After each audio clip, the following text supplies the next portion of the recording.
జై పద్మశాలి, జై మార్కండేయ. ఈరోజు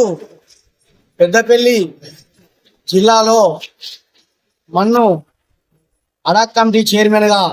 ఈ యొక్క హాజరైనటువంటి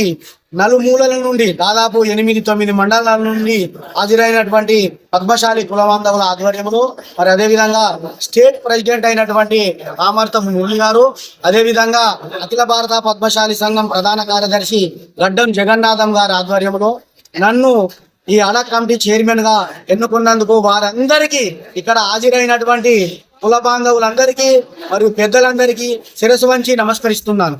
నా మీద నమ్మకంతో ఈ యొక్క బాధ్యతను అప్పగించినందుకు నాకు ఏర్పరిచినటువంటి ఈ కమిటీ మెంబర్లను వీరందరినీ తీసుకొని ఈ 3 నెలల కాలం లోపల ప్రతి ఒక్క మండలము గ్రామాలను సందర్శించి ఈ యొక్క జిల్లాను ప్రతిష్టం చేయడానికి, జిల్లా యొక్క కార్యవర్గాన్ని ఒకటేగా ఏర్పాటు చేయడానికి నా వంతు కృషి చేస్తానని, మీ అందరి సహాయ సహకారాలు తీసుకుంటానని తెలియజేస్తున్నాను.